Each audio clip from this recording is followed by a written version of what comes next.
All right. Welcome back. Welcome back, everybody. Short turnaround time here. We took the night shift last night and we did a late night stream going up till 11 p.m. last night. Nothing crazy late, but we are back here, 12 hours later, uh, taking in the midday shift, the opener.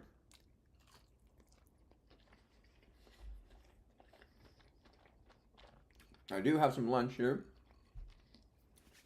that I am snacking on.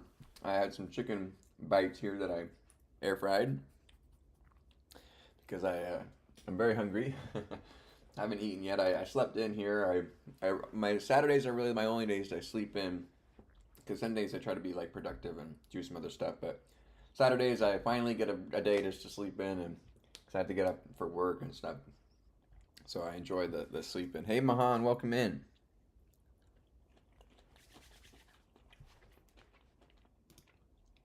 How you doing? All right. So today, everybody, man, the bites are making me my mouth all watery. Um, Today, everybody, we are going to be jumping back into week 5, problem set 5. So collaboration on problem. Okay, gotcha. Whatever.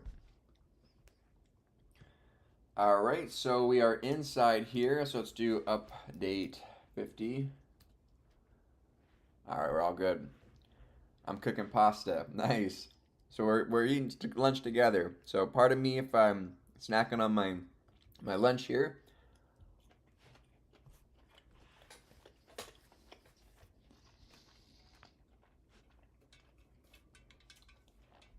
Okay.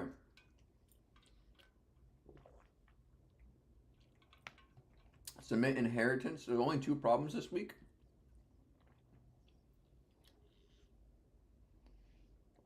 Try out any of David's programs from week 5.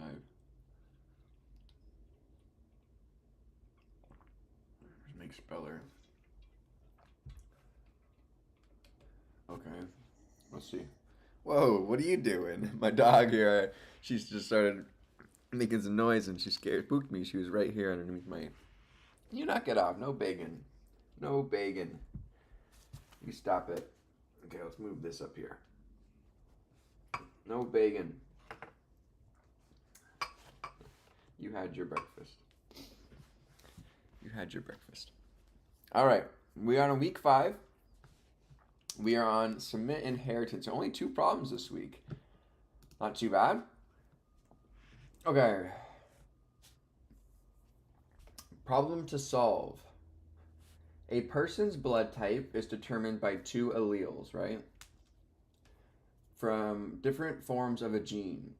The 3 possible alleles are ABO, of which each person has 2 possibly the same, possibly different. Okay, hold on. The 3 possible alleles are A, B, and O, of which each person has 2, possibly each the same, possibly different. Each of a child's parents randomly passes one of their blood types alleles to their children. The possible combinations then are OO, OA, OB, AO, AA, AB, BO, BA, and BB. For example, if one parent has AO and the other parent has the type BB, then the child's possible outcomes are AB, AO, or AB, OB, depending on which allele is received from each parent. Similarly, if the parent has the blood type AO and the other OB, then the child's possibilities would be AO, OB, AB, and OO. Okay, so you A to the B.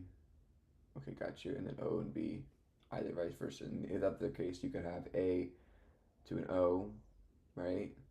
A to a B, O to a B, O to an O. Yes, exactly. Okay. In a file called inheritance.c in a folder called inheritance, simulate the inheritance of blood types for each member of a family. Okay, here we go. Let's dive on in here. Oh, not week. We want to be in week 5. No, we want to make a folder here. Oh my gosh. Make a directory here. Inheritance.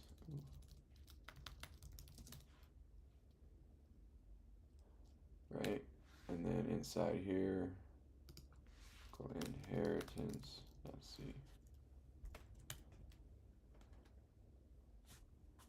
Okay. Oh, we have a distribution code. Never mind. Whoops. Okay, let's just go here.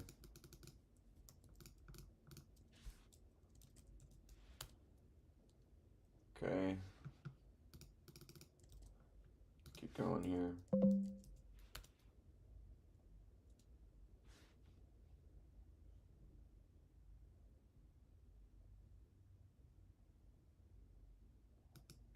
What? Unzip inheritance on. Why didn't that work?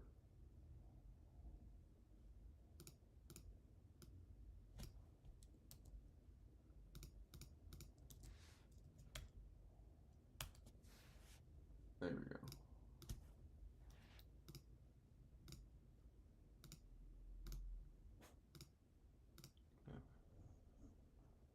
Okay, now we have this.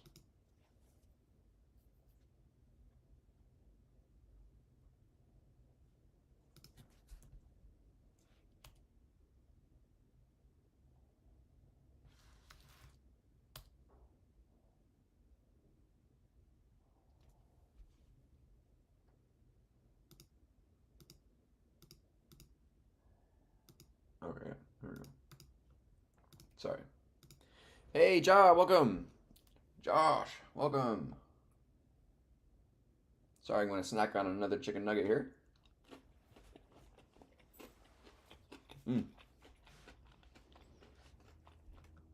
Feels that's good. Okay. Let's think here. Let's see what's going on. Okay, so implementation details. Complete the implementation of inheritance.c such that it creates a family of a specified generation size and assigns blood types alleles to each family member. The oldest generation will have alleles assigned randomly to them. The create family function, so create family,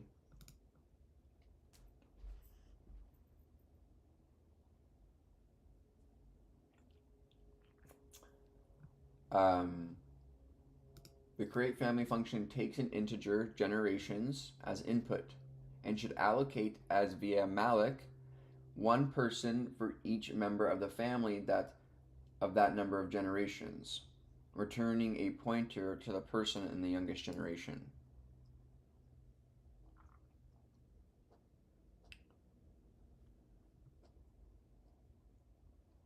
Okay.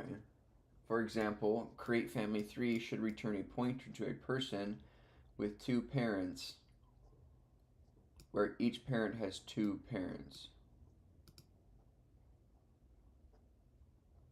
So 3 generations. Okay, got you. Hey, stop it. Hey Chad, what's going on? Yeah, we're munching on some chicken nuggets here. Got some made some honey mustard. So we're snacking on these, getting some brain power.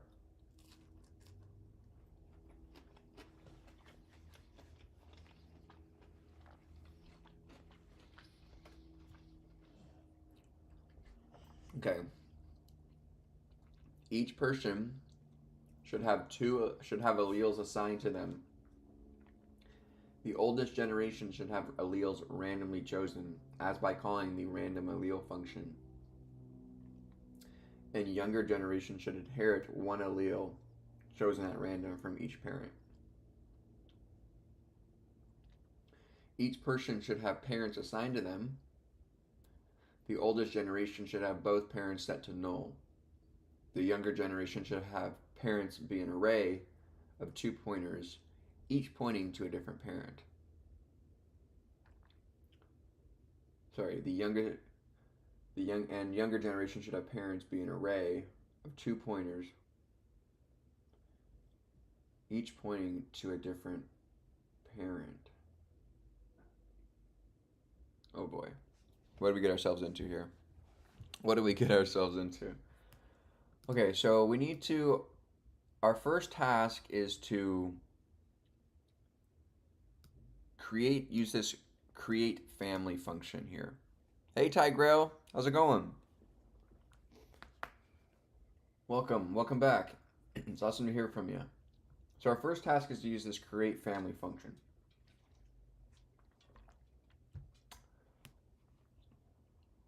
We need to allocate memory for a new person. So this is recursively doing it. So we have to create for just a new person. So allocate memory. So obviously we have to call malloc here. We need to save it as something.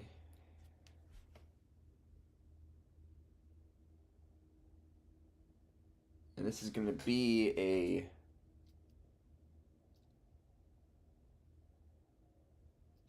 person pointer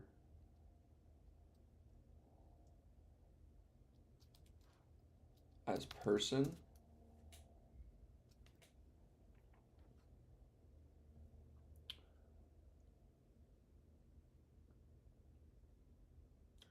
So we're going to create a person structure, right? Or define this variable as a person structure. It's a pointer to an area in memory using malloc.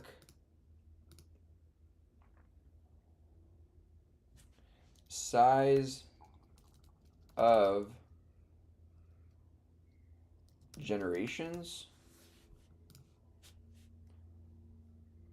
So we allocate memory the size of the generation, so 3 integers worth. So if it's 8 bytes an integer, so it would be in this example of 3, 24 bytes for a generation of 3. How does that sound? I don't know. Just spitball in here.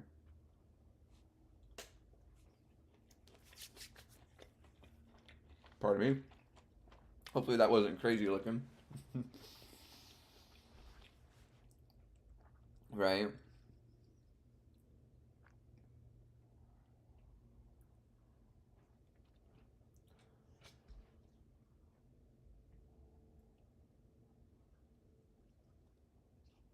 So actually, we're wanting to do this for one new person, and we don't want to allocate memory for generations every single call. So should we just do size of int here? So we allocate just 8 bytes for one single person. If generation is greater than 1, no, yeah, if you see, like, honestly, try to, like, just feel it out. If you see me kind of struggling or whatever, just, like, chime in if we're having a conversation. I'm not opposed to input or collab, helping out with each other. I'm learning. As long as we're not spoiling things or, giving things away, that just defeats the purpose of learning. But, obviously, if we're doing it together, and then more the merrier. So, right? So I'm just spitballing ideas here. Sometimes I go down these rabbit holes and they're wrong, and so it might be beneficial to pull me out of the rabbit hole. But so we're gonna, load up a person, calling it person just by convenience of the variable person, which is a pointer, and I'm placing memory to a size of a single integer,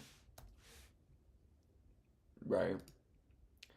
If generations is greater than 1, we create more persons for parents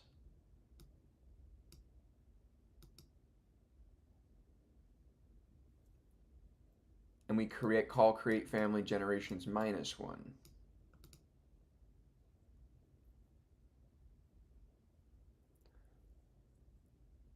The line I wrote is dubious.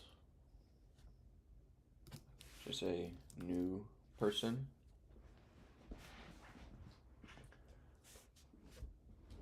Dubious.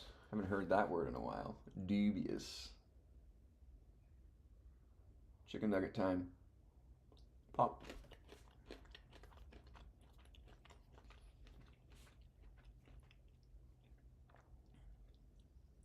Right. Oh, because I had person here, is that why it wasn't working with this down here? Okay. Got you. That what you meant. Okay. So new person. So now we can have this label because it was trying to get access to that variable. Okay. Got you. I appreciate that.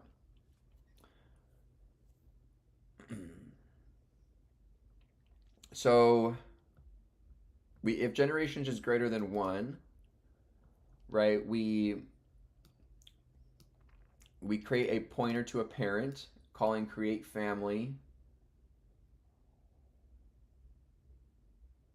of generations minus 1, and parent also for the parent of the 1.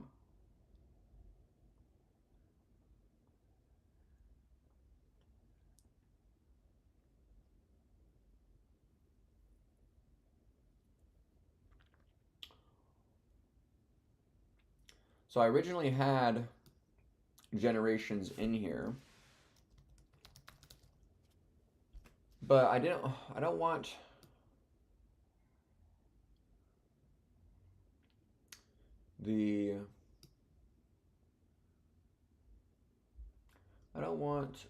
it to create a size of generations every single time. Allocate. Do I, or do I want just a single integer because it is integer generations? I'm trying to just do a single person. Hey, Richard, welcome. Awesome to hear from you.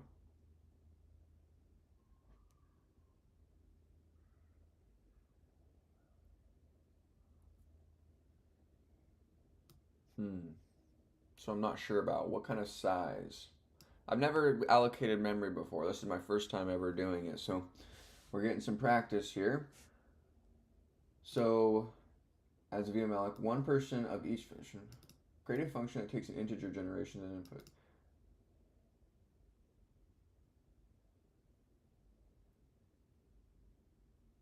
Okay.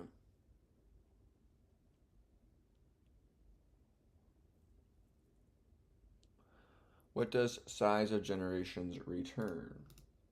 Returns, if the generations is 3, give me integer size of what? 8 bytes is the size of an integer.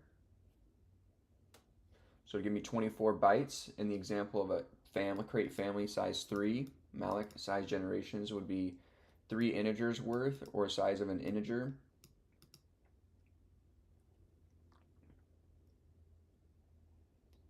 Right? At least is that what I remember from my notes. Let's go back to our notes here.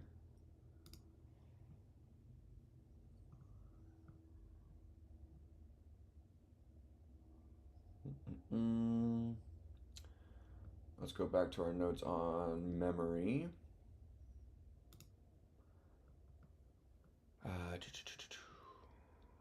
Or was it on memory? No, it was on. It's honestly back in week 1. Char conditionals and or loops constants. Notes.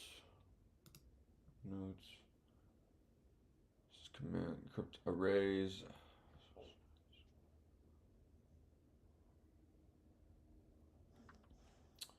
I'm trying to find it in my notes. I don't want to just look it up. Let's see if we can try to find it in our notes here.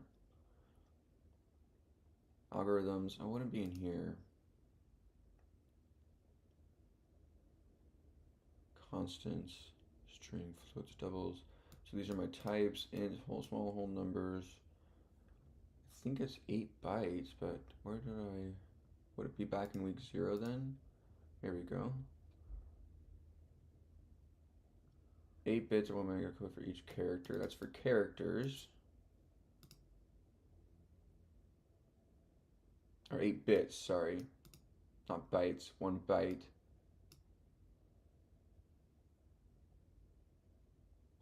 I get confused.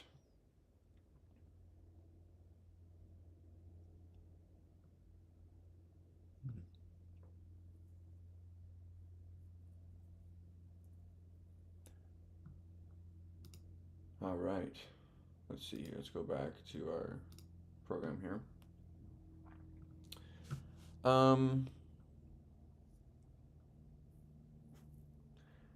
Tigrail, because length is realized in size each time. Yeah, do I want to initialize?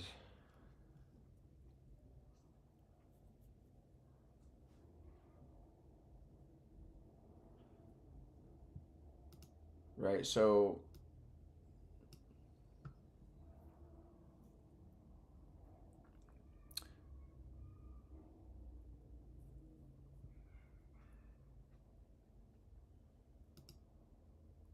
but if they generations is an int given 4, so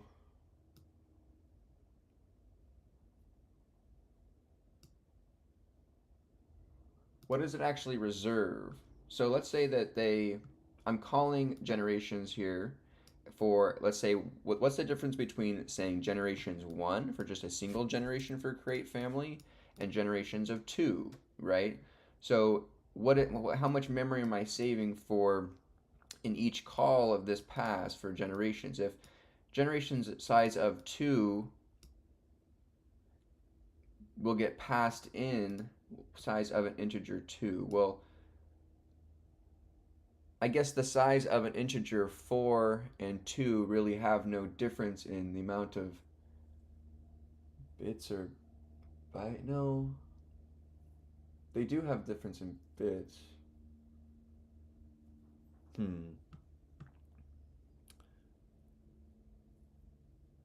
Size of generations gives you the size of an integer on the device. So what's the difference between just calling size of an integer here? You have to specify specifically to that size of an integer, but why would I want to do that on each recursive call for? Oh, because you're creating the said person from that family, and then you're reducing the generations by 1 each time, reducing the amount of memory needed until you get to a root parent.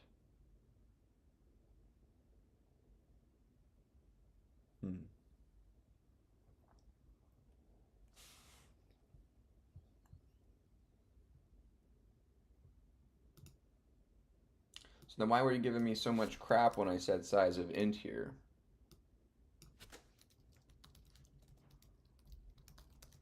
And you were like so opposed to it.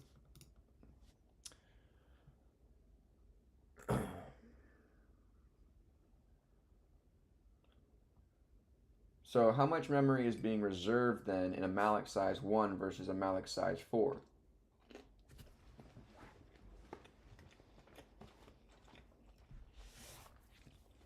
Let's look up.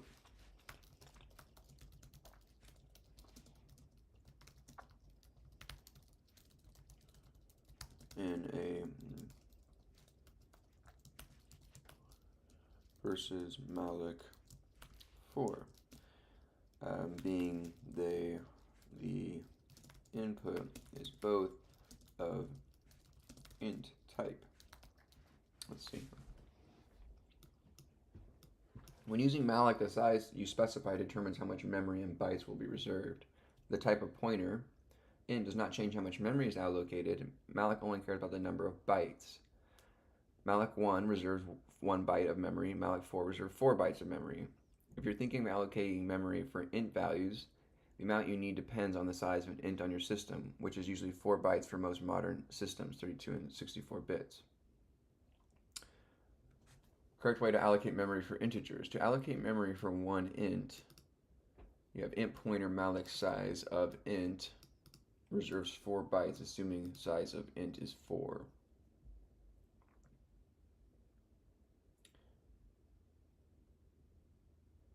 To allocate memory of 4 ints is 4 times the size of an integer.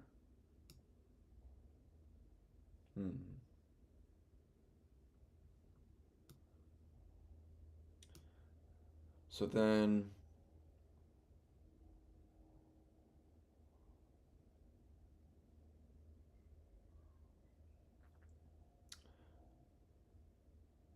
if we say generations here, we allocate, so then why would I want to, my question is I reduce generations down by 1,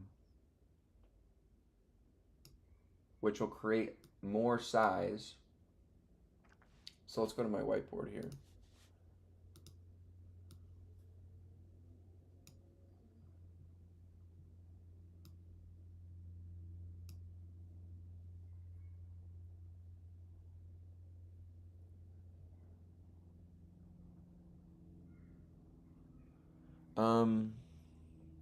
Please no language or framework or editor wars. What?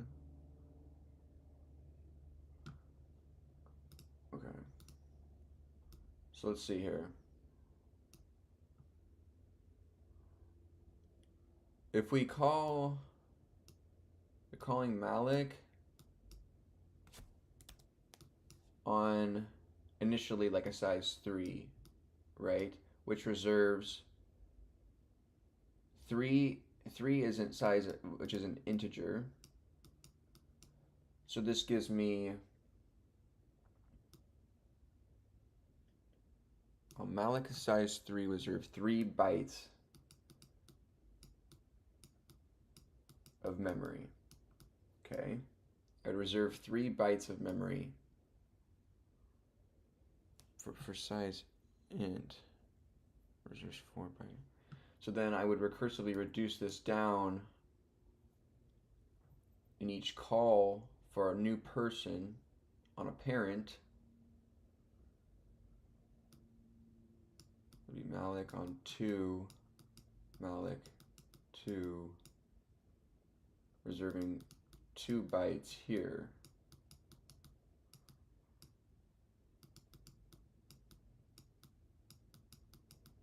Now why I'm reserving 3 bytes for, am I reserving 3 bytes for the person I'm on? And then the possibility of the generations being greater than 1, so I have to reserve memory for the additional 2 parents that I'm creating within a person. So am I housing within my first call the new person, parent 0, and parent 1, and that's what's encompassing these 3 bytes? I'm trying to understand. See, I've never really fully grasped the bits and bytes and all that kind of stuff. They really just go over it quickly, and they it's kind of a whole new way of thinking and counting, so it's not as intuitive as they might think.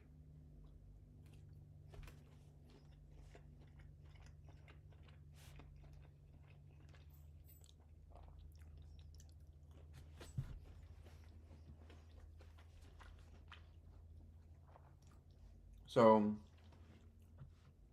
let's find a person reserves a parents with a size of 2 and a char of alleles.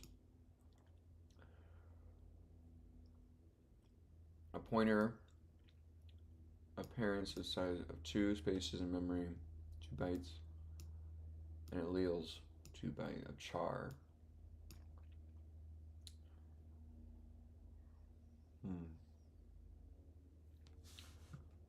So I'm trying to just wrap my head around this whole generations thing. But let's say that we have this line correct. Allocate memory for a new person. Size of generations in this time. If there are still generations left to create them. Creates 2 new parents, right? Set parent pointers to current person. Okay, so let's see, we have pointer, struct person, parents. Okay. So we'll have to go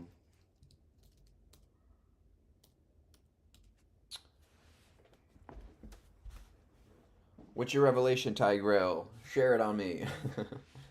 We could use it here. So set the parent pointers to the current person. So we have new person, or the pointer new person, right? We're accessing this guy here. Do we want to access that person? The thing in memory? Or what is actually there? We need to deconstruct or dereference new person, right? And assign its parent's pointer. So we have to deconstruct the parents again as well.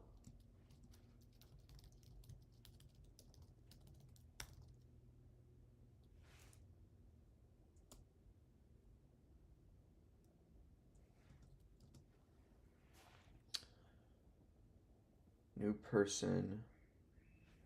Or we dereference the new person and the pointer to its parent array and assign index 1 or index, sorry, 0 to equal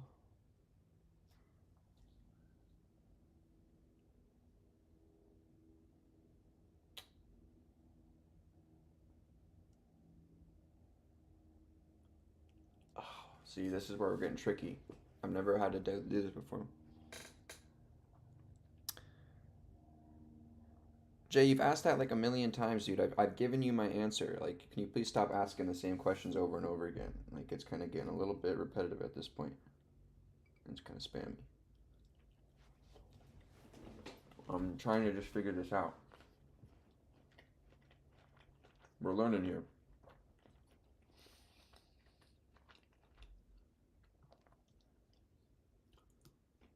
Right? For one new person. So I just need to allocate size for one new person. So how much is one new person? Well, how much memory does one new person need? They get a parents of size 2 and alleles.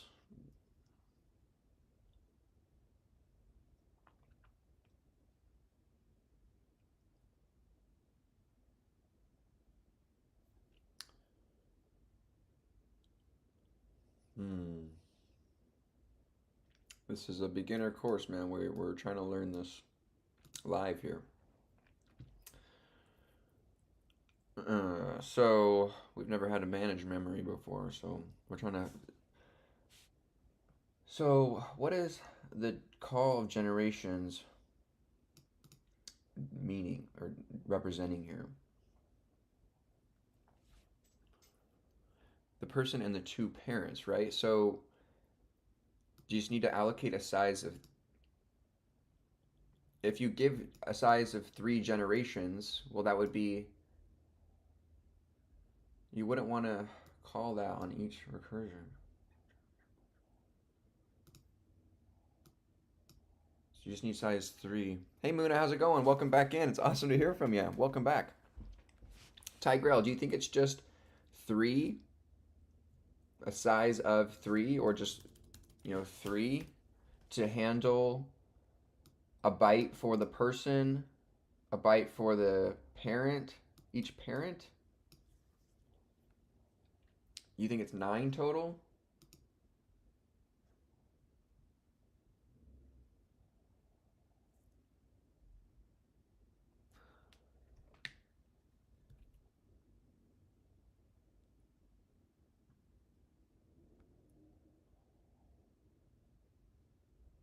Why is there a pointer on your function name on line 39? I'm behind.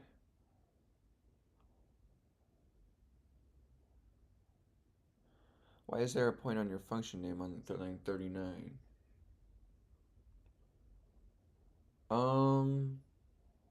Creating individual. I don't know. They just set that up, to be honest. Um, all that it's doing, I guess, is creating memory locations. It's not really, it's returning a place in memory, right? So that's why I think.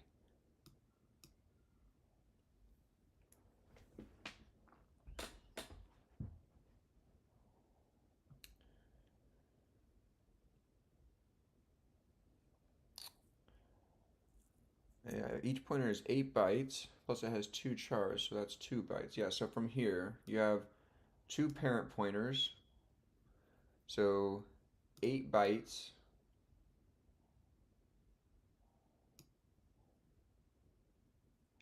Plus it has 2 chars, that's 2 bytes. So I think, where's my notes out here? I just don't know these bits and bytes that well. So 8 bits is 1 byte, right? Perfect. We understand that. So characters or letters are given a distinct code. 8 bits or 1 byte make up the code for each character.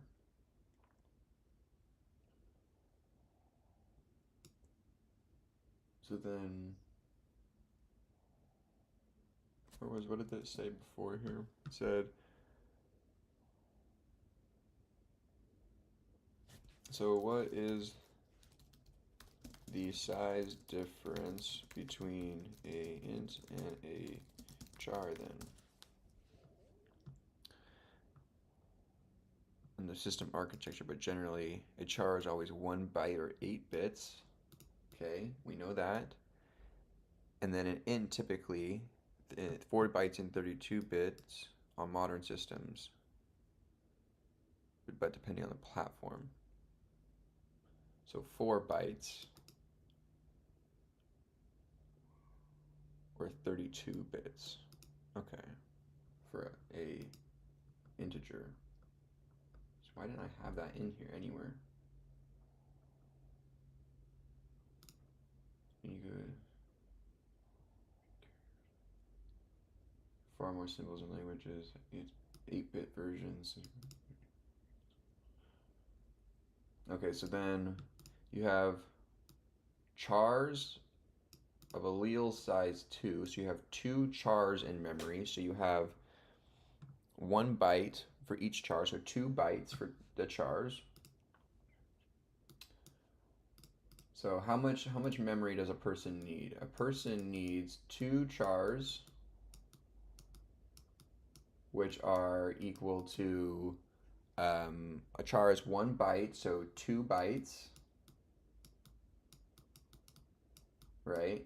And then it also has inside of it 2 pointers to parents, to 2 places in memories. And parents are a person, so more another person itself. So those have 2 chars in themselves plus 2 chars. So 4 bytes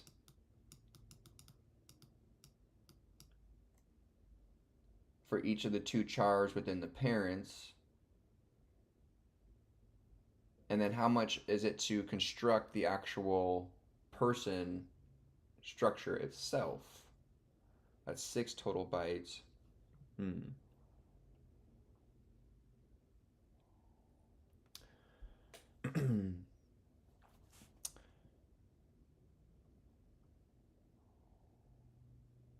Yeah, trash. It's distribution code. It was what they gave us.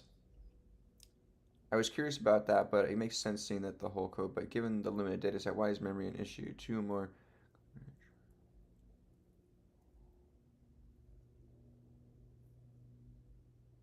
3 bytes different. Char equals 1. Int equals 4. Yeah. Okay. Hey, Gina. The pointer is actually 8 bytes typically. Okay, that's where I'm missing. So 8 bytes for each pointer.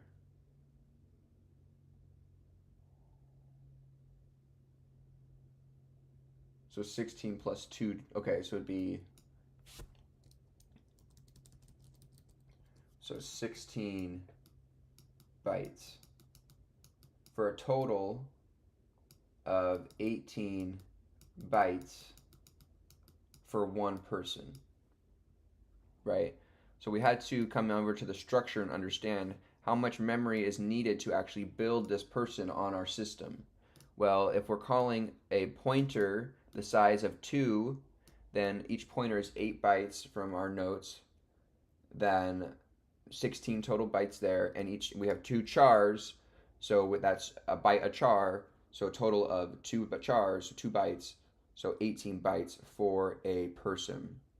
So in order to make a person, you have to malloc a size of 18. Now, you talked about padding.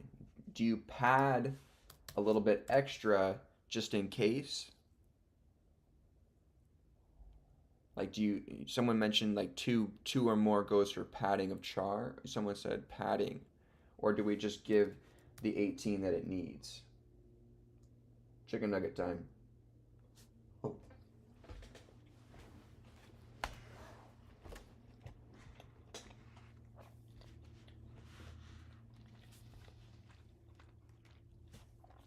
Okay.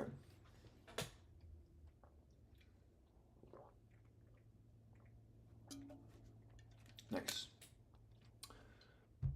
Let's keep it moving here. If you guys are enjoying the stream so far, thanks for hanging out with me. Thanks so much, Jaw, for your help. I appreciate the help me understand this. Is this correct here? 18, or do we pad?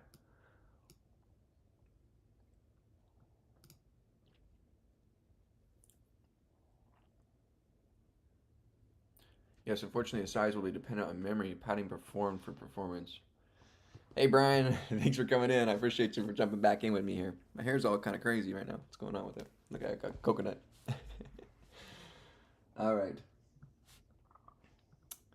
Okay, so is this line correct?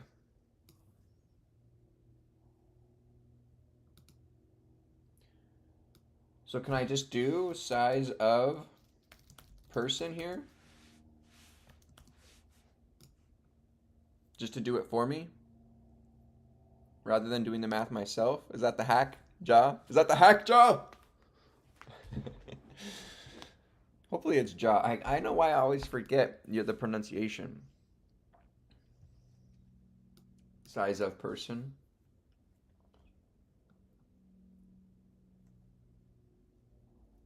Ah, here we go. Let's go.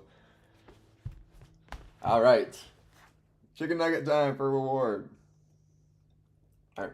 I see what you're saying. I'm stubborn, right?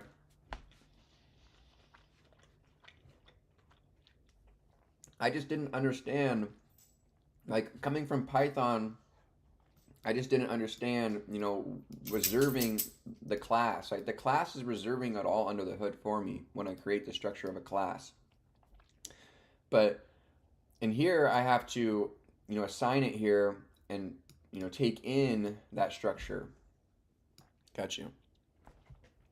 So now it's good that I help piece that together because now I understand it. Like rather than just having it given to me, like oh, just throw person in there. I didn't really understand what was truly going on with these integers now. And now I went through this whole thing of having to look up how much bytes was in 2 chars or how many bytes was in a pointer, right? So now this stuff is starting to stick.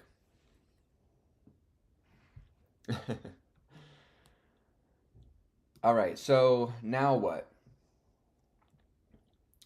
So we need to set parent pointers for current person.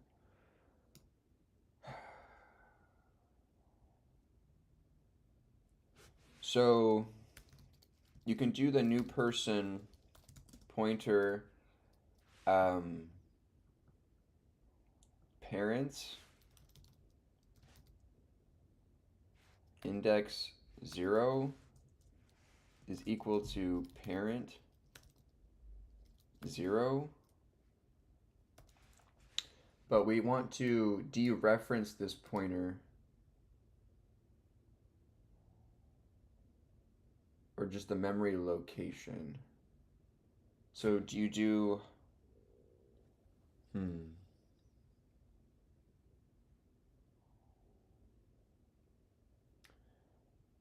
So this is the part I'm also confused on here as well. It's like this whole pointer syntax.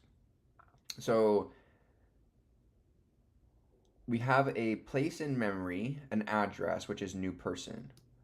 We are going to the place in memory, new person. We're dereferencing new person, right? We're dereferencing new person. So we're getting access to the new person object that was created. We're going to its parent's pointer address, so we need to dereference the parent's pointer as well. So parents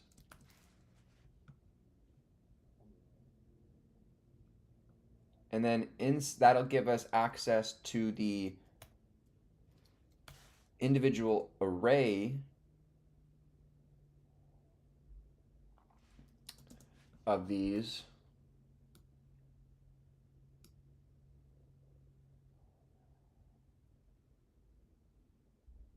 So what happens if you're a pointer within a pointer? Right, so I'm pointing to parents in memory here.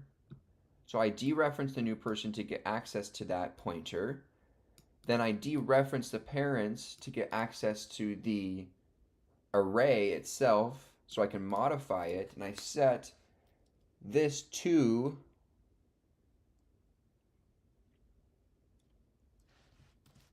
the parent object that was actually created. I dereference it here,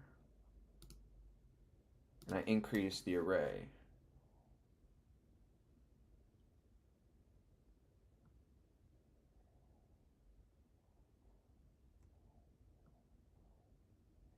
How does that look? Another consideration is what happens if the computer does not have enough memory or fails to allocate memory. What is malloc to return? Yes, that's right. We need to consider that as well. So we say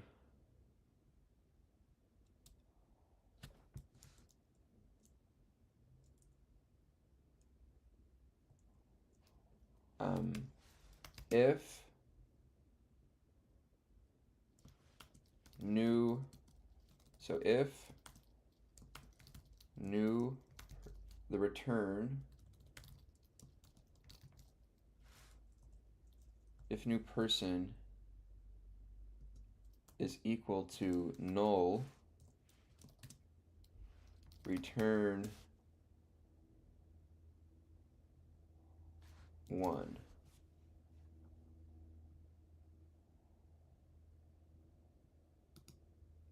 So if the address is equal to null, return 1. Let's go to our back to our notes, because we did some of that stuff here.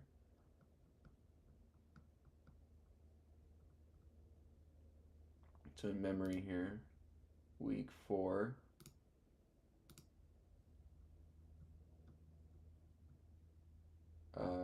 Memory, malloc, so it's free.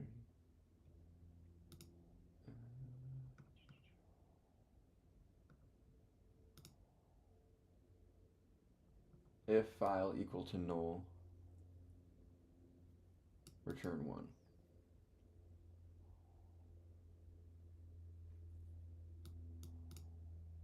Okay. So then, now let's keep going here with this part. Awesome. Thank you so much, Josh. Appreciate that help. Awesome. We got this. Let me go ahead and grab some Skittles here to keep us going.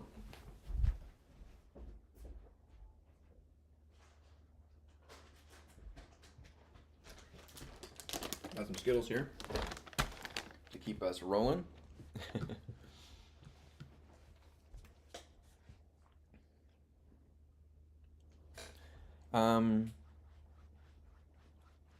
Print memory not allocated. You've allocated properly, and if the allocation fails, you catch it instead of dereferencing null later. Okay, gotcha. That's right, we have to catch the null as well, so try, except kind of stuff. Catching these errors. So we create these families, and then we dereference the person to get access to the structure, the object.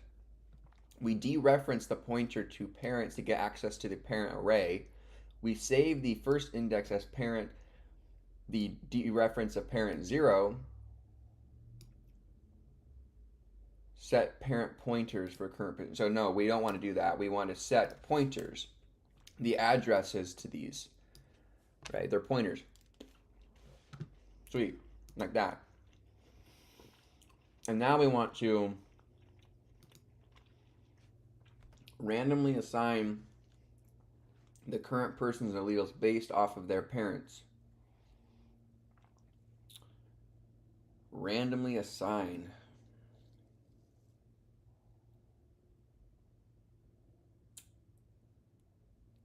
How do you randomly assign? Is there a random in the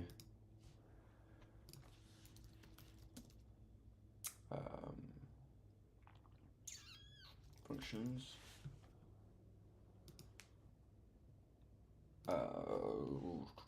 Random. Generate random number.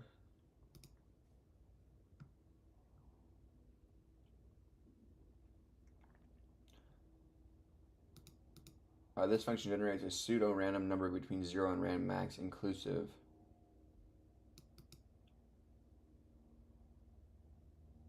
Okay, I have an idea. What if we generate a random number, if that random number between 1 and 10, or 1 and 2, if that random number is either the 1 or 2, we go ahead and give back that index, -1.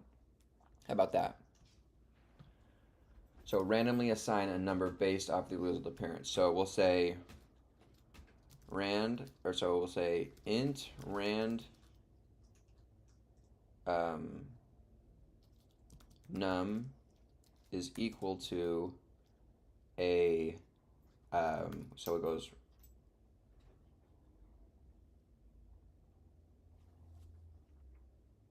how do you call this? Prototype random long void.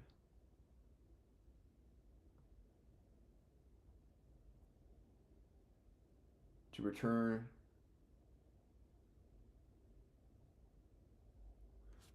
a pseudo random integer between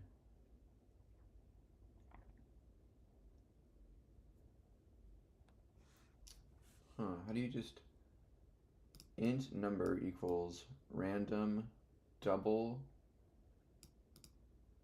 like this? It's common to divide the return value of random by double rand max plus 1.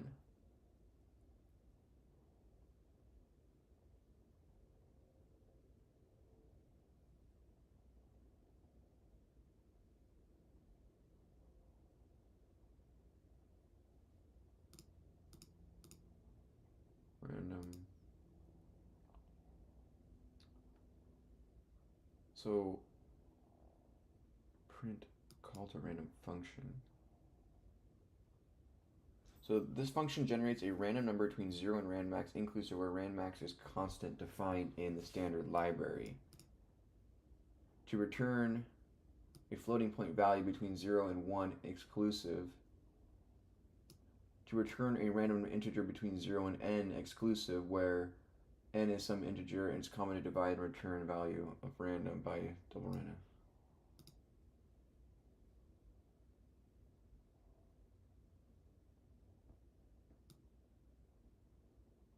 Okay, so we take this, put this basically here, and then instead of n, we do 0 and n exclusive, so 0 and 2.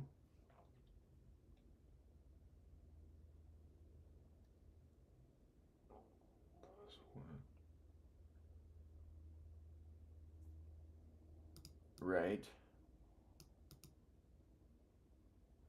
So that'll give us a random number between 1 and 2. Or 0, either 0 or 1.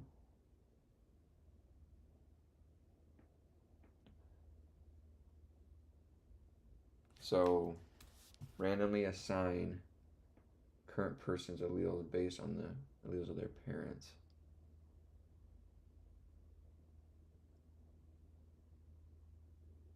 Randomly assign. So then if we have a 0 or a 1 given back to us,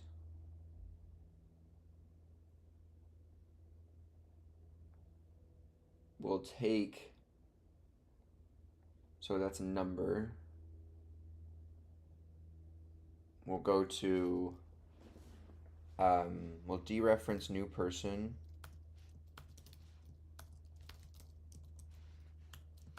New person. We'll go to their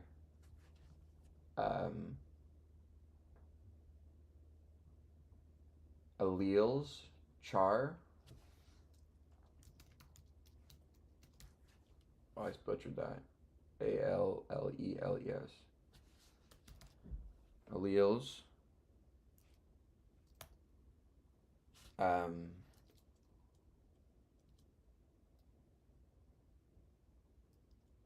Index 0 will be equal to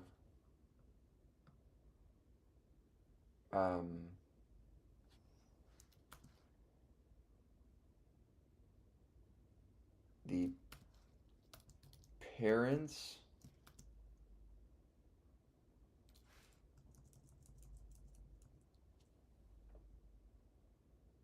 okay, now we're getting confused here. So we're getting a random number between 0 and 1.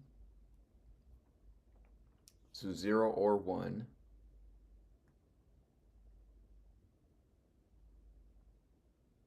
We're going to access the new person that we created. We're going to dereference that person to access the actual object in memory. We're going to access the alleles instance variable. We're going to assign and go index into the 0, the first allele out of 2, and assign it to the parent 0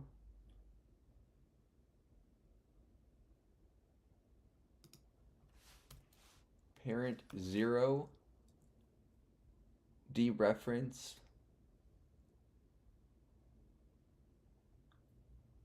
to their allele index number, right? Because I'm gonna take the random allele generated from here. So either the first 0 or the 0 index or the first index, the first number allele or the second allele, right? The only thing I'm not sure of is if I'm doing this dereferencing properly.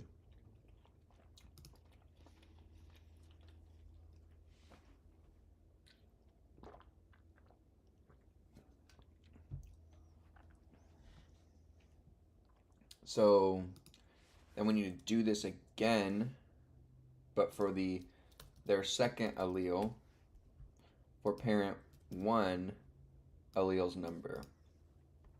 So we're going to take either the first allele every time or the second allele every time.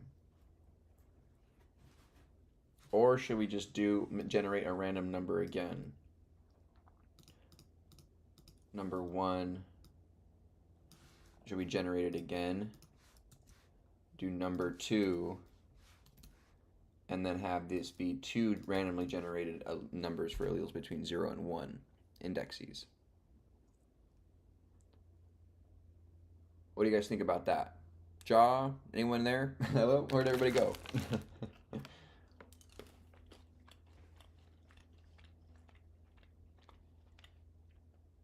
Okay. Hey, Don Soap. Hey, Ryan, welcome.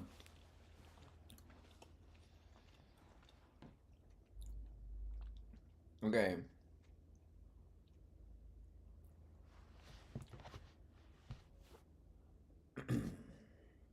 I think that might be okay. We're generating two random numbers. So, right, this is what I've done so far, is I've set parent pointers to current person. So I dereferenced the new person. So I took the new person pointer, I dereferenced it, and I accessed its parent's pointer. I had to dereference that to access its zero index array, because that's what the parent's pointer is. And then I save that as the parent pointer 0 here. And then I did the same thing for parent 1, but at the 1 index. Now, what I did was I generated two random numbers, either 0 or 1, via this functionality here in the notes, that I can generate a random number between n here. So return a pseudo-random integer between 0 and n exclusive, where n is some integer. Right. What is LSP? I haven't learned about it so far, so probably not. Try compiling. Okay, let's try it.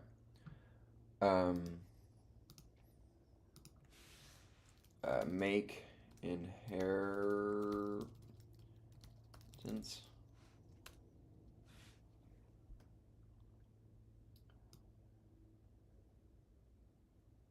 Okay. Incompatible integer pointer conversion into function.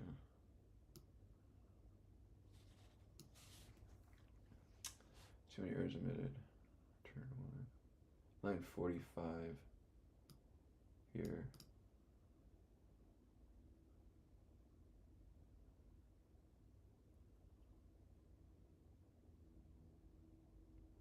Incompatible integer to pointer conversion, returning int from a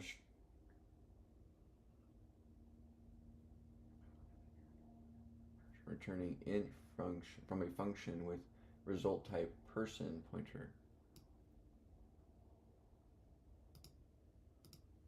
Okay, so we'll turn null here instead.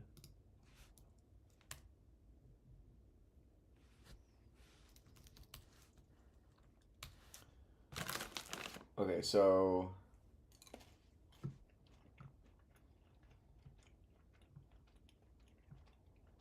expected identifier.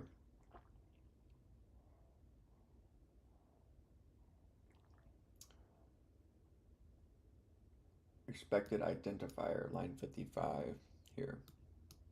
New parents dot parent index 0. It doesn't like that. So 32 dot parents, like so. Okay, that worked. Now what happens if I go, let's do a print f here.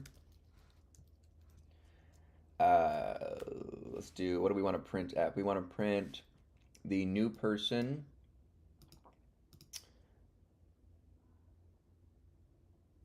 how do we print the alleles?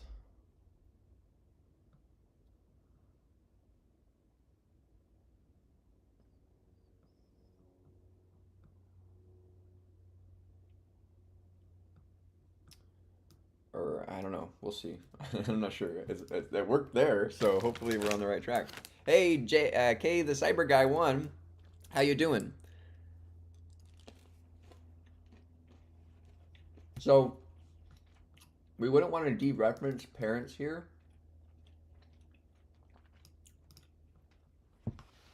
Okay.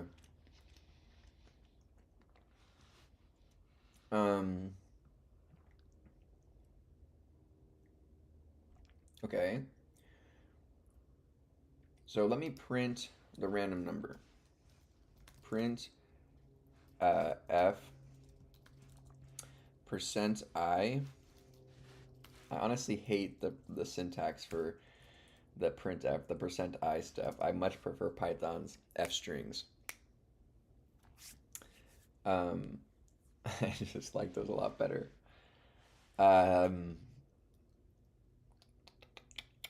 So then we'll put in number 1, number 2 here.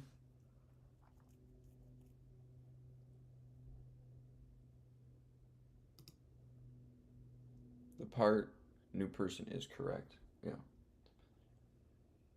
But then you want to use quote period expects.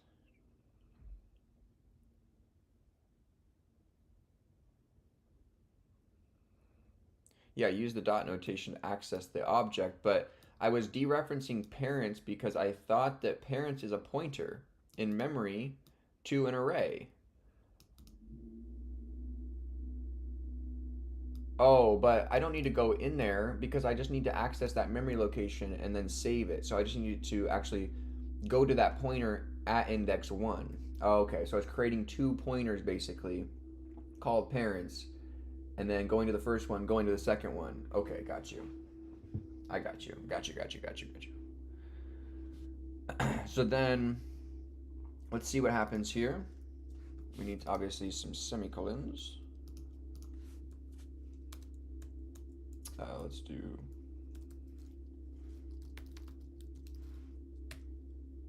Woo! Yes! Yes! Yes! It's working! Woo! Nice. This is so cool. Okay, so we're getting random numbers. So we're generating a random number between either 0 or 1 to get the index dynamically of an allele of our parent. Yeah. I know that they use that arrow notation, but I didn't really, to be honest, I didn't really like that arrow notation. It seemed more confusing. I like to specifically know that I was dereferencing it here with this asterisk. The arrow kind of, you have to, because I read it left to right, so I kind of, oh, I'm dereferencing new person and going to alleles. If I was doing new person, oh, I'm doing an arrow, so I'm dereferencing new person. So I kind of didn't want to do that backtracking to understand it, if that makes sense. I liked it this way. Okay, so now we're generating a random number, either 0 or 1, and we're going to parents' alleles and assigning that here.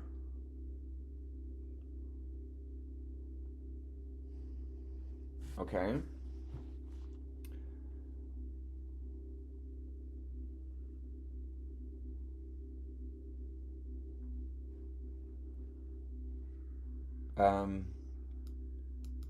If there are no generations left to create, set parent pointers to null. Okay.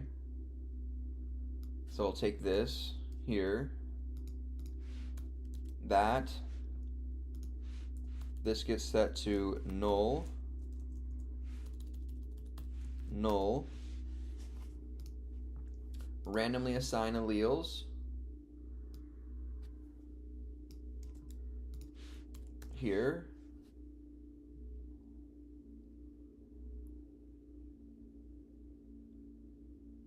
Randomly assigning alleles.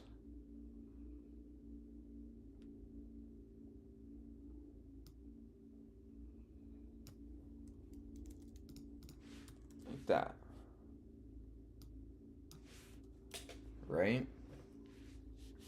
So we set the parents to null and randomly assign alleles from there.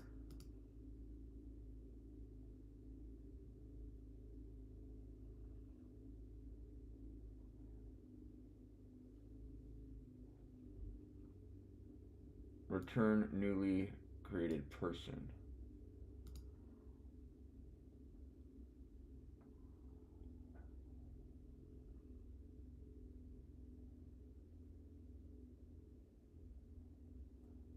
So what do I do here? Return, why does it have null here already baked in? Do I have to override this?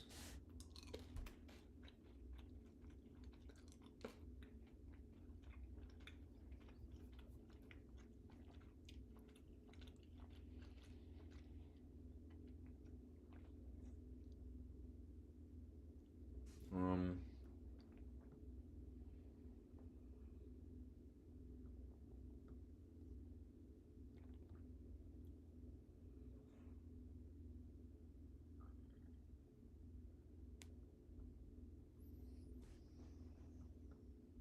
so then what?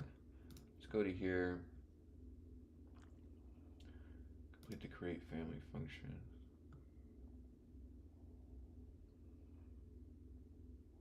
Okay, so you got that part right. So if generations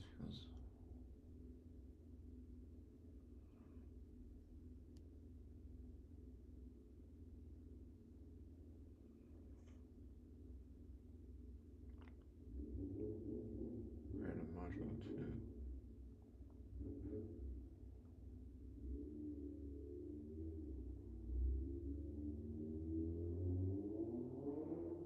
So then do we have a random allele here. So rather than assigning, we don't want to do this. We want to assign random allele here.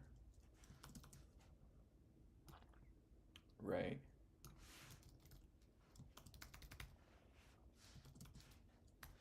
Right, so that will assign a random to allele because we can't pull from a parent. Right. Return newly created person. So we need to return new person, the pointer, not the dereference. Yep, perfect. Awesome. Woo! I feel that's awesome. We did that. Sweet. We completed this function. They have the function completed in this little hint down here. So once you complete it, you can kind of reference. I highly suggest you don't go through the hint until you give it at least a real good go. So we just had one thing wrong here is that instead of assigning these random numbers again, we had to just do a random allele function that they had down here for generating the random allele for when you have the null parent. You're at the max generation height or depth or whatever. Or the root, technically, of this generation. Or it's inverted, I guess. So it would be the leaf. The leaves. So you'll get a random allele here and return new person. So you do have to delete the null. Okay. So now we need to handle the base case. So this is what we need to do. Also, to answer your question, what is my question?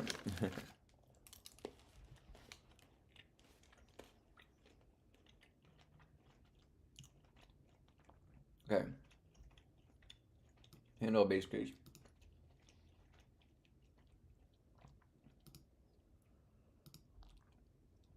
Okay. Free family. An LSP is a system that brings IDE like functionality to code editor like VS Code.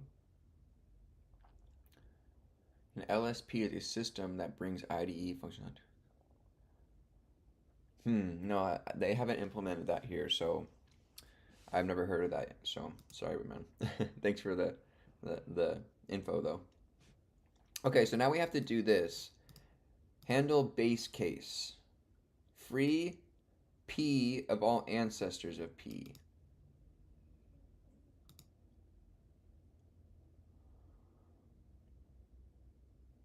So we're,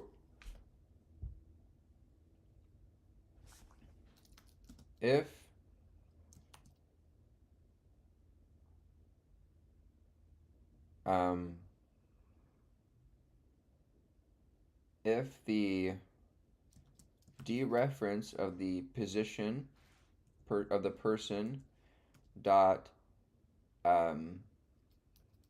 parents equals to null, then we will free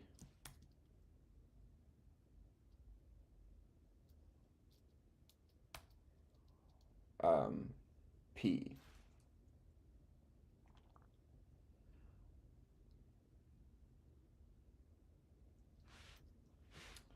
Right?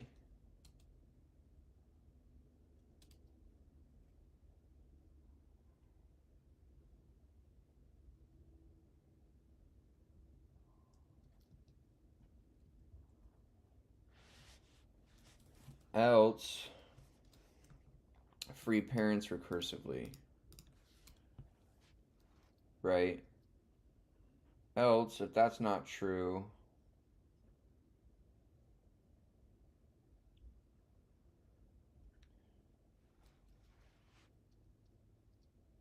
return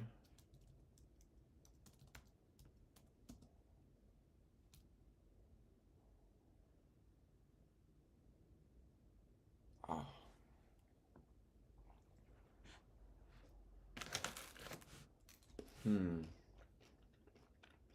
Let's see if we have that base case right even.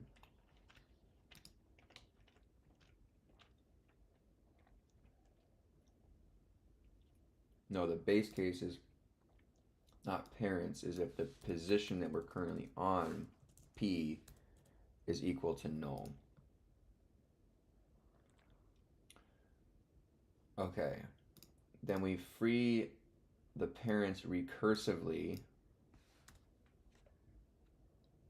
by calling free family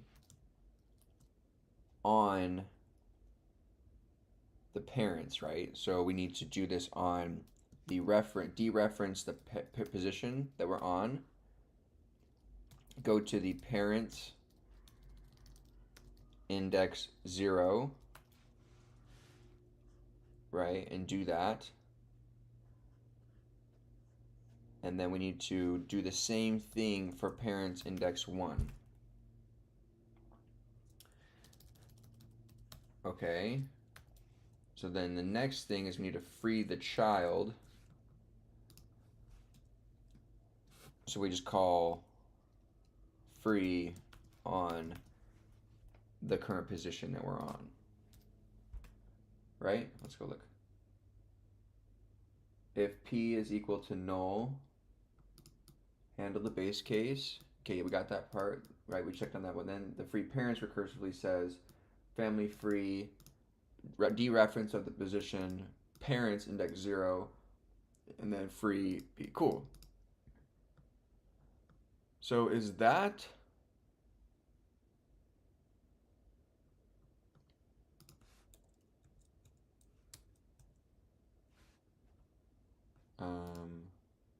line 83?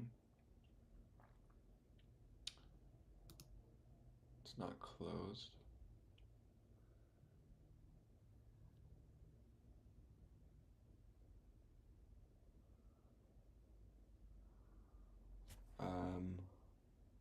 All pass through this function will call itself recursion.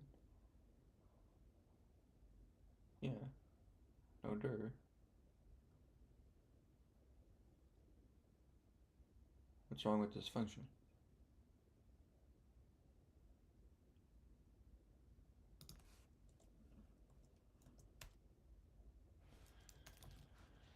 What does it say? All pass through this function will call itself. Infinite recursion. Oh.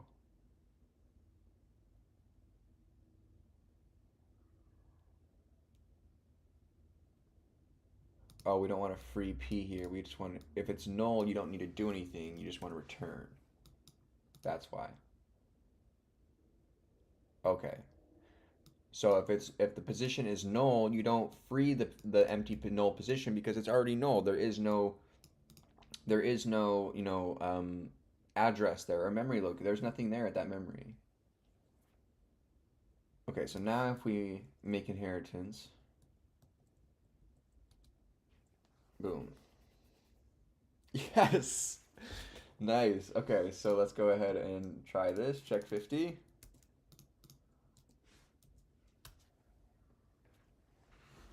Connecting.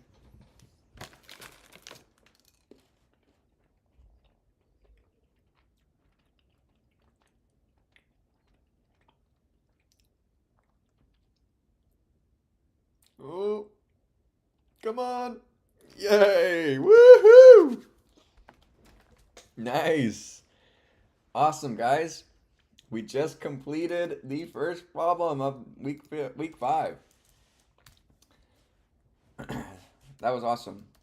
I feel a lot better about, well, not a lot better, but I now know that we can call the size of the person within the malloc, so we can not hard code the sizing. We can just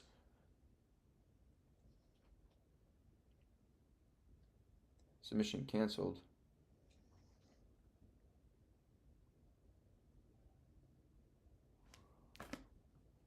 Why?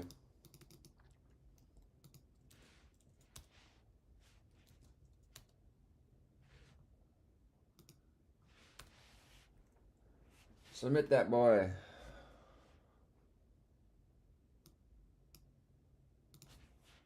Yes. Sweet.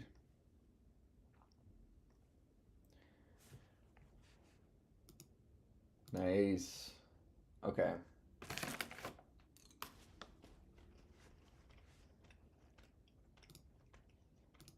All right. Speller. If you see any error in compiling your code with make, focus first on fixing the first error you see scrolling up as needed. Okay. Speller. For this problem, you'll implement a program that spell checks a file, a la the below, using a hash table. For this problem, you'll extend the functionality of the code provided you by CS50 staff. Okay. Nice. That's so cool. We're moving along here. Very cool, very cool. Unzip speller. Right, and then we'll put this bad boy open.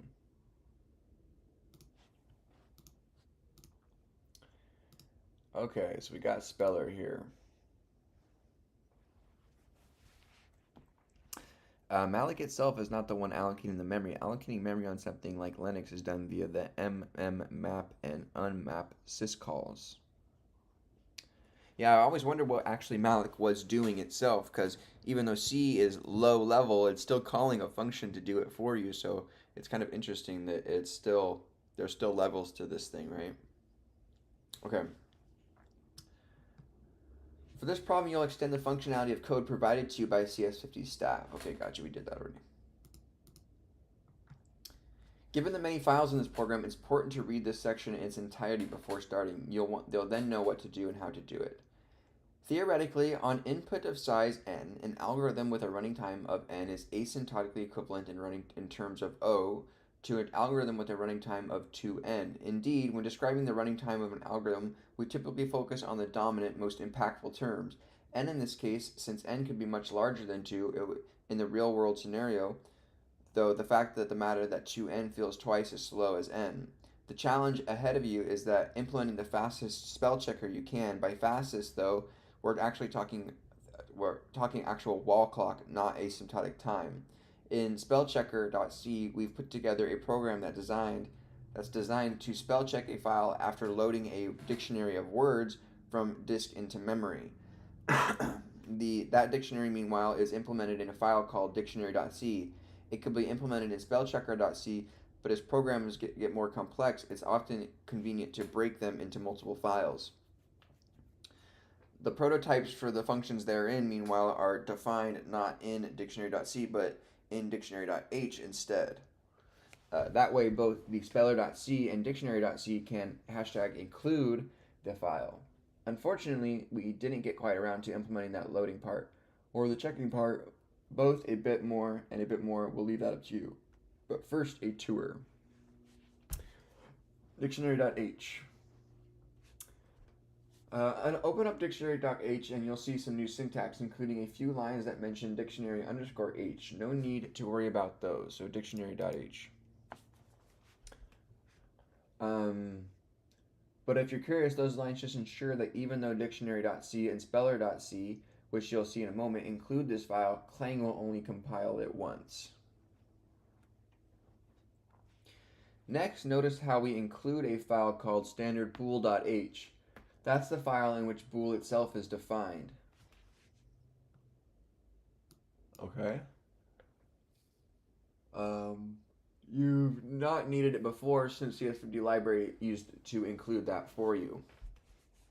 Also notice our use of define, a preprocessor directive that defines a constant called length that has a value of 45.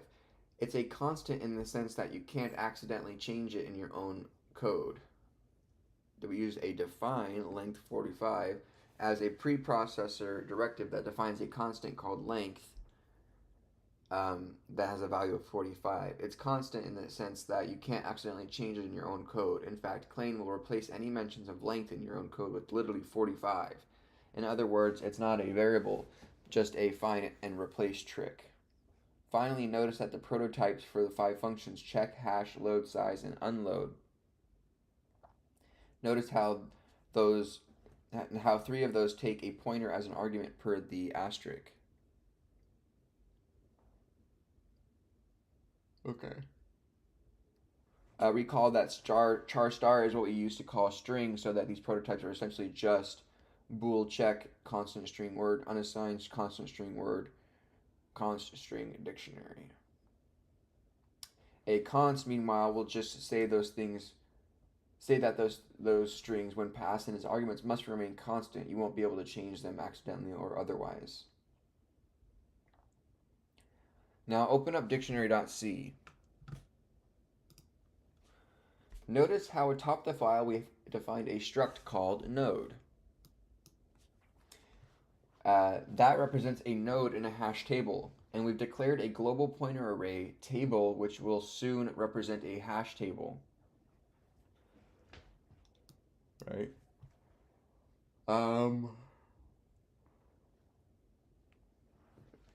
Which we'll use to represent a hash table. We've declared a global pointer array table, which will soon represent a global hash table. And keep track of words in the dictionary. The array contains n node pointers. We've set n equal to 26 for now to match with the default hash functions as described below. You will likely want to increase this depending on your own implementation of hash. Next, notice that we've implemented load, check, size, and unload, but only barely, just enough for the code to compile. Notice too that we've implemented hash with a sample algorithm based on the first letter of the word.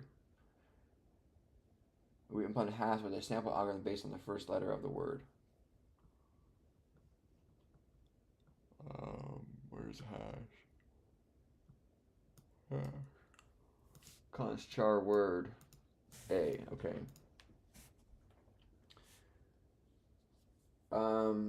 Your job ultimately is to re-implement those functions as cleverly as possible so that the spell checker works as advertised and fast. Speller.c. Okay, now open up speller.c and spend some time looking over the code and comments therein. You won't need to change anything in this file, and you don't need to understand its entirety, but do try to get a sense of its functionality nonetheless. Notice how by way of a function called get our usage, we will be benchmarking timing of the execution, your implementations to check, load, size, and unload. Also notice how we go about passing check, word by word. The contents of the file. Oh gosh, starting to yawn. Starting to yawn here, boys. Speller.c. Drink here.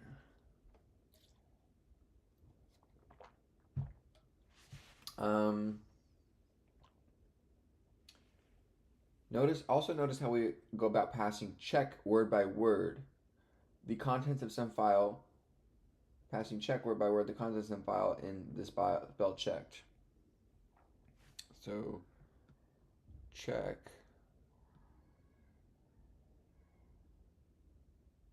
Jeez.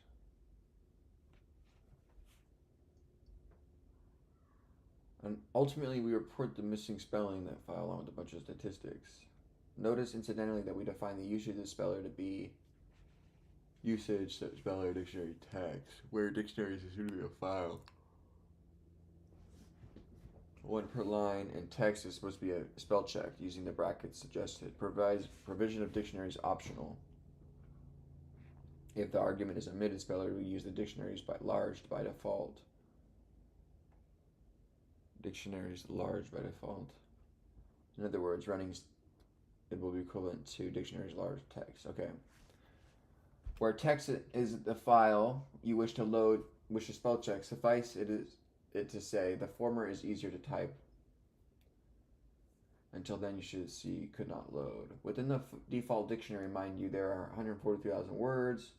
In fact, take a peek at that file and get a sense of its structure and size. Notice that every word in that file appears in lowercase. From top to bottom, the file is sorted lexicographically.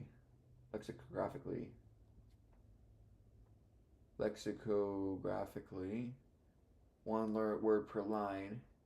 Each word ends in \n. No word is longer than 45 characters, and no word appears more than once.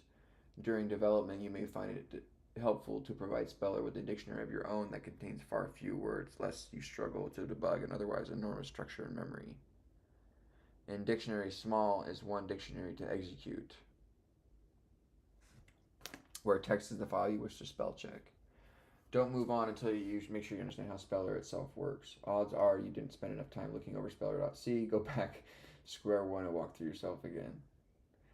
Text /. So that you can test your implementation of speller, we've also provided you a whole bunch of texts, among them scripts from La La Land, Affordable K, so that you know what to expect when you skim over those files.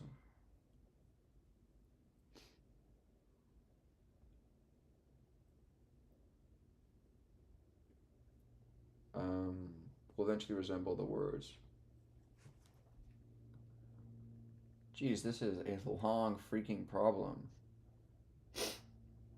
So we need to do this. Returns true if word is in the dictionary else false.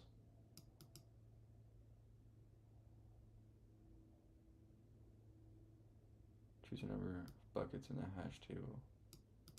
26 buckets. Create a hash table. Return true if any. Bool check. Given a word.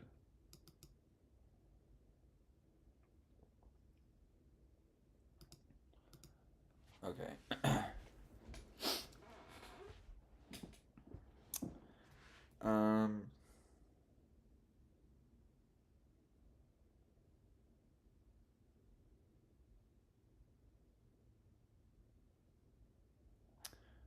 A syscall is a function I can call, and it is the way of communicating intent of the operating system. The issue is that memory handle the operating system.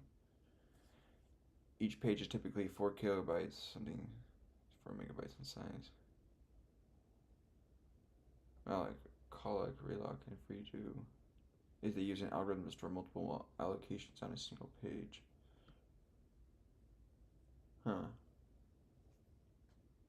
Okay, so I don't have a lot of time here. I do have to head out here soon. I have to drive to go visit my girlfriend here.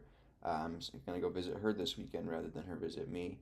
So I'm going to do that. And if her internet is fast enough, I might jump on for a coding session later this evening. But I wanted to make sure I got in a working session for at least an hour and a half or so for today. So bool check. So this is the one that checks every word. So we need to check if it's in the hash table, right? So choose a number of buckets in the hash table represents a code in a hash table. A node in a hash table, word. So inside of a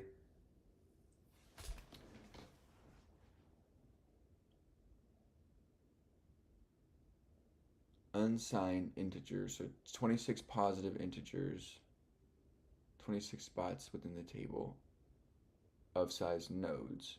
And a node has a word of length of 46 plus 1 and a next word, a next node, a pointer to the next node.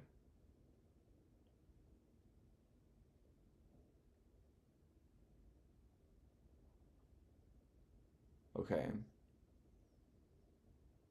So returns true if a word is in a dictionary, else false is in dictionary. So then include dictionary.h.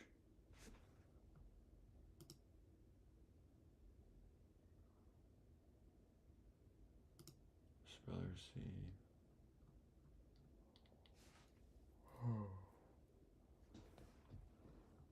Where does check get called on here?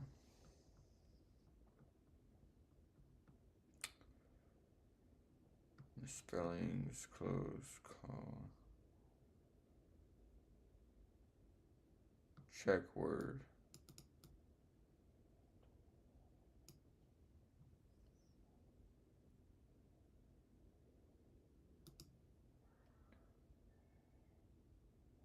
You may alter dictionary.c and in fact must in order to complete the completion. You can change the value of n in dictionary.c so that your table can have more buckets. You may alter dictionary.h, but you may not alter declarations of load, hash size, check, or unload. Maybe case insensitive.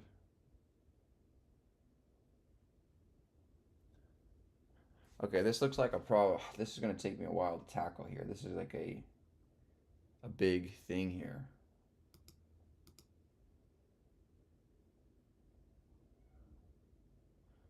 Load should load the dictionary into memory.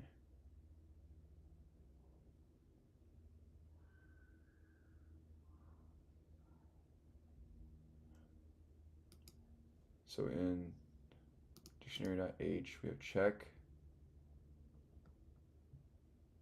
load, hash, return number of words. Okay.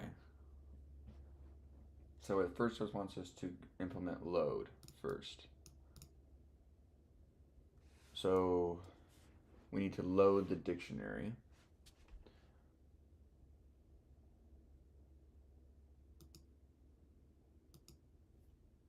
So to load the dictionary, are we loading it via command line arguments?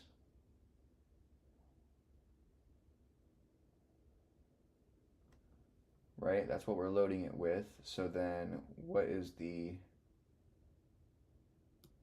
it's the first, not the first index, the second index or the one index of the command line argument.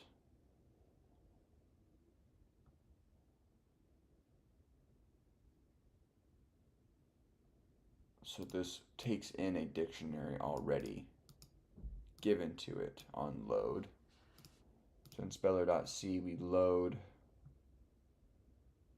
the dictionary provided, which is the argument.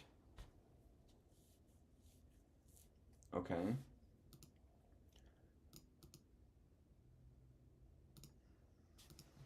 So we need to say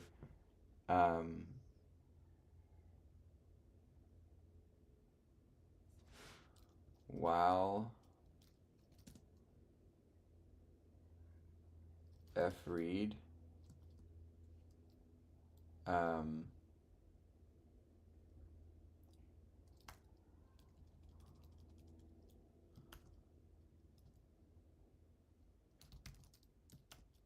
fread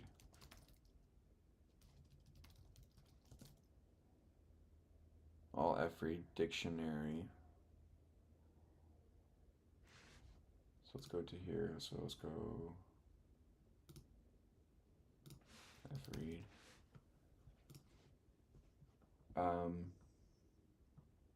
A pointer, a void pointer, address of the first byte memory which to read the file. So dictionary is the pointer. Size of the file in which the size and bytes of the file of this type of data just for being charged.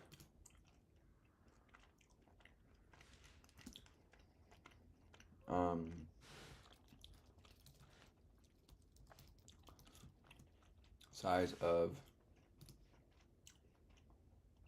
in bytes of the type of data to read.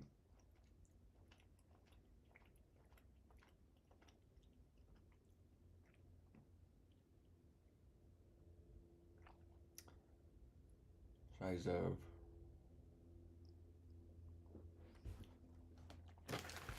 node.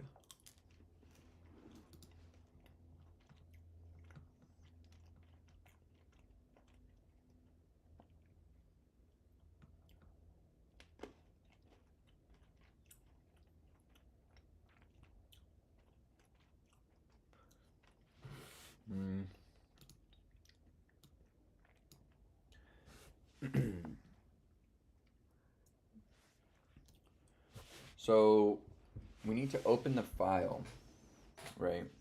Loads dictionary into memory and returning it to successful. So in order to load this file, open the dictionary file, read each word. Let's take the pseudocode here that they say. That's a good place to start.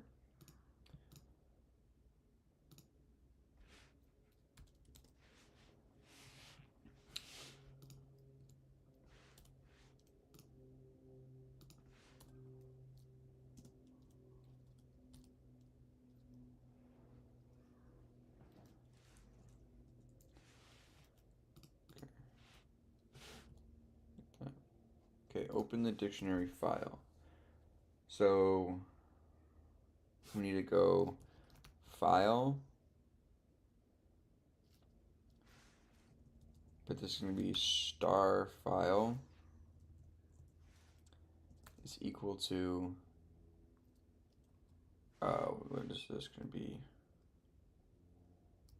Dictionary. No, I mean, file dict is equal to f open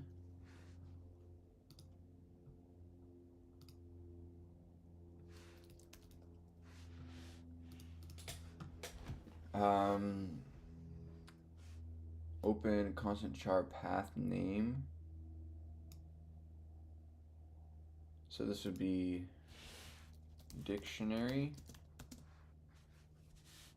and then the mode would be in read, right?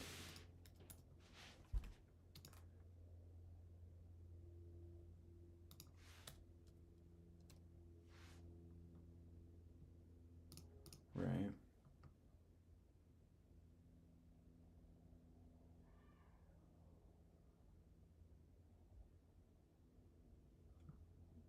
So why isn't this?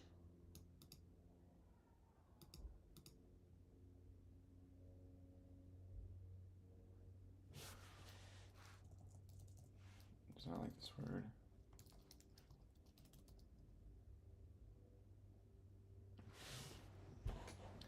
Okay, read each word for the file. So how did we do this before in week 4? We did here. While size of input does not equal 0, so read each word size of outside character.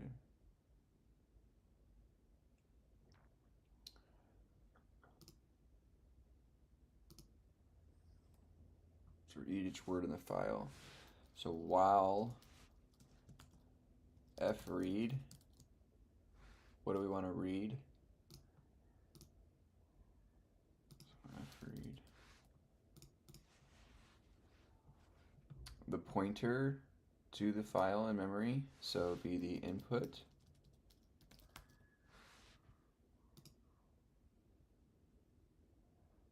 No, so that's the stream, actually. So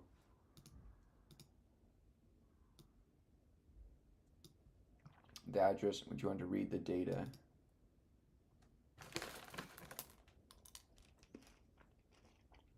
The address of the first byte of memory onto which to read the data.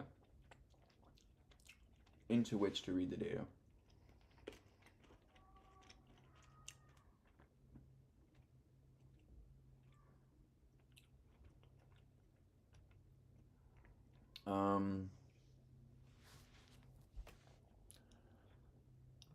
So if we want to read each word in the file,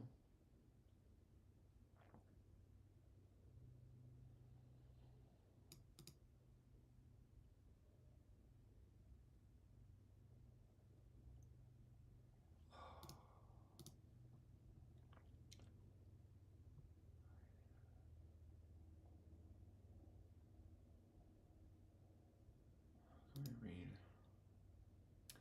Anyways, guys, I've got to kind of wrap it up here. I've got to head out. If my girlfriend's internet is fast enough, I will try to do a little coding session tonight on my laptop of me working on some projects, maybe doing some reading.